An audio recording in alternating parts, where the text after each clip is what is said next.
जय हिंद साथियों, आज के इस वीडियो में टॉपिक है कि हाउ टू ज्वाइन एनडीए, जिसे नेशनल डिफेंस एकेडमी बोला जाता है, हिंदी में राष्ट्रीय सुरक्षा अकादमी। तो इस वीडियो के माध्यम से हम लोग देखने वाले हैं कि जो युवा देश का सुरक्षा करना चाहते हैं भारतीय सेना और भारतीय वायुसेना और भारतीय नौसेना में जाकर, क्योंकि एनडीए एक ऐसा प्लेटफॉर्म है, जब आप एनडीए ज्वाइनिंग करते हैं तो ज्वाइनिंग होने के बाद एनडीए में आपको उच्च अधिकारी के पोस्ट मिलते हैं, जैसे में इंडियन आर्मी, इंडियन एयरफोर्स और इंडियन नेवी में। इंडियन एयरफोर्स की बात कर लिया जाए तो इंडियन एयरफोर्स में आप डायरेक्ट पायलट बन सकते हैं, और उसके बाद इंडियन आर्मी में जैसे में कर्नल, लेफ्टिनेंट, ये सब पदों पे आप डायरेक्ट भर्ती ले सकते हैं एनडीए के माध्यम से। तो इस वीडियो के माध्यम से हम लोग देखने वाले हैं कि आप एनडीए में कैसे ज्वाइनिंग ले सकेंगे। एनडीए में ज्वाइनिंग लेने के लिए आपका क्वालिफिकेशन कितना होना चाहिए, एज क्राइटेरिया क्या होना चाहिए, क्योंकि एनडीए में यंग ब्लड पर्सन को ही लिया जाता है। और उसके बाद देखने वाले हैं कि जब आप एनडीए में अप्लाई करते हैं तो अप्लाई करने के बाद आपको कौन कौन से प्रोसेस से गुजरना पड़ता है। जैसे में आपको गुजरना पड़ता है रिटन टेस्ट के बाद एसएसबी इंटरव्यू और कई सारे प्रोसेस से गुजरना पड़ता है, जो हम लोग इसी वीडियो के माध्यम से देखने वाले हैं। तो ये इस वीडियो के माध्यम से संपूर्ण जानकारी बताई जाएगी कि आप एनडीए कैसे ज्वाइनिंग कर सकेंगे। लेकिन उससे पहले आपसे छोटी सी अपील है कि यदि आप हमारे चैनल पर पहली बार हैं तो पहले चैनल को सब्सक्राइब करें, अगर वीडियो अच्छी लगे तो वीडियो को लाइक करें और वीडियो को शेयर करें, ताकि कोई भी इस तरह का लेटेस्ट खबर आपको वीडियो के माध्यम से सबसे पहले जानकारी मिल सकेगी।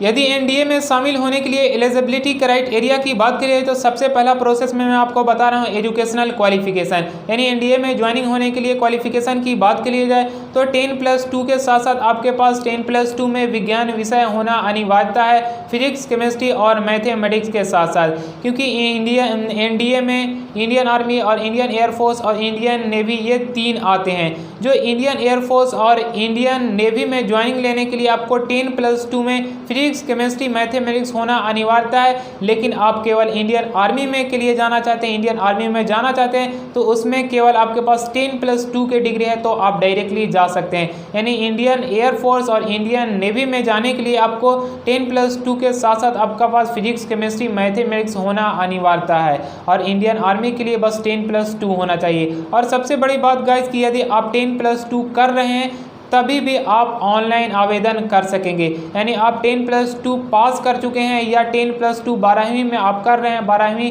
के लिए पढ़ाई कर रहे हैं, तभी आप एनडीए के लिए आवेदन कर सकेंगे। तो अब बात आती है कि एनडीए में आवेदन करने के बाद आपको क्या प्रोसेस से गुजरना पड़ता है। तो सबसे पहले मैं आपको एलिजिबिलिटी क्राइटेरिया का पहले पूरा प्रोसेस बता दे रहा हूँ।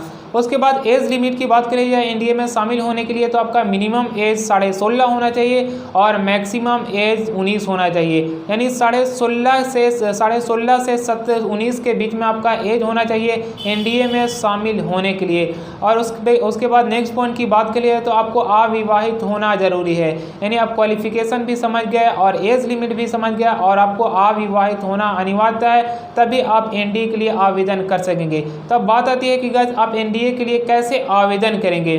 तो एनडीए के लिए साल में 2 बार परीक्षा के लिए कंडक्ट करवाई जाती है, जो आपको खुद से उस परीक्षा के लिए जैसे ही कंडक्ट करवाया जाता है उसके पहले आपको ऑनलाइन रजिस्ट्रेशन करना होता है, जो आपको खुद से पता करना होगा कि उस परीक्षा के लिए आपकी उस वैकेंसी कब निकलती है। उसके लिए आपको सबसे पहले ऑनलाइन रजिस्ट्रेशन करना होता है। जैसे ही आप ऑनलाइन रजिस्ट्रेशन करते हैं तो रजिस्ट्रेशन करने के बाद सबसे पहला आपको प्रोसेस होता है वो होता है आपका रिटन टेस्ट। रिटन टेस्ट के बाद एसएसबी इंटरव्यू लिया जाता है और उसके बाद मेडिकल टेस्ट से गुजरना पड़ता है। मुख्यतः ऑनलाइन करने के बाद यही 3 प्रोसेस से गुजरना पड़ता है, लेकिन जो रिटन टेस्ट होती है उसमें बहुत ही डिफ़िकल्ट होती है, इसमें आपको अधिक फोकस करना होता है परीक्षा के लिए, तभी आप एनडीए की परीक्षा पास कर सकेंगे।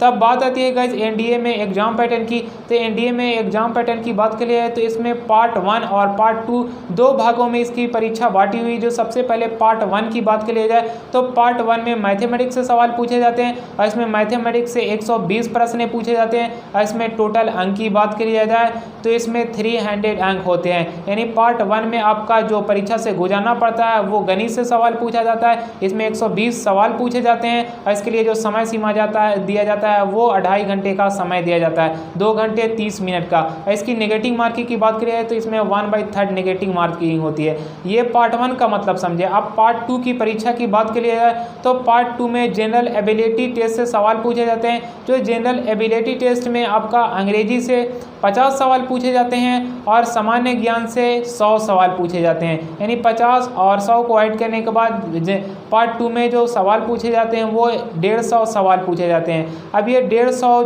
में 600 अंक के होते हैं और 600 अंक होते हैं और ये 150 क्वेश्चन का सोल्यूशन करने के लिए जो समय दिया जाता है इसमें आपको भी 2.5 घंटे का समय दिया जाता है और इसमें भी आपकी नेगेटिव मार्किंग 1/3 होती है। यानी एनडीए की परीक्षा पास करने के लिए आपको सबसे अधिक जो फोकस करना होगा वो फोकस करना होगा मैथमेटिक्स और जनरल नॉलेज और उसके बाद इंग्लिश पे। यही आपको 3 विषय पे अधिक फोकस करना होगा एनडीए की परीक्षा निकालने के लिए। अब इसकी स्तर की बात के लिए आए तो इसमें 10+2 से मैथमेटिक्स से सवाल पूछे जाते हैं। जैसे में आप 10+2 में जो भी आप इंटीग्रेशन, डिफरेंशिएशन जो भी आप मैथमेटिक्स में पढ़े ये सब कुछ आपका सवाल उसमें पूछा जाता है। अब एग्जाम पैटर्न के बाद आप जैसे ही एग्जाम परीक्षा पास करते हैं यहाँ तक आप एग्जाम पैटर्न समझे।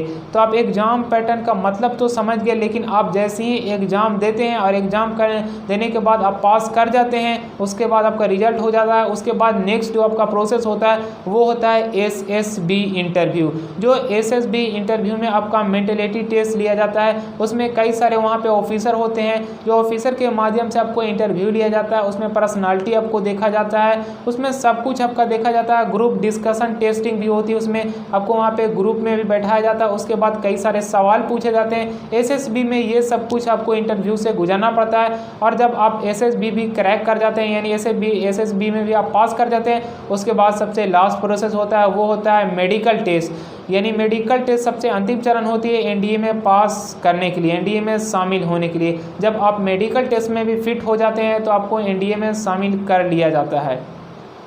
तो इस तरह से आप समझिएगा कि एनडीए में कैसे सिलेक्शन प्रोसेस होती है, उसके लिए आपको कौन कौन से सब्जेक्ट पे अधिक फोकस करना होता है, एलिजिबिलिटी क्राइटेरिया क्या मांगी जाती है और सिलेक्शन प्रोसेस क्या होती है। इस वीडियो के माध्यम से आप समझ गए संपूर्ण जानकारी। यदि आपको इस तरह का लगता है कि हमारे लिए ये यूजफुल है वीडियो तो हमारे चैनल को सब्सक्राइब करें, वीडियो को लाइक करें और वीडियो को शेयर करें ताकि कोई भी इस तरह का लेटेस्ट खबरें आपको वीडियो के माध्यम से सबसे पहले जानकारी मिल सकेगी। Thanks for watching.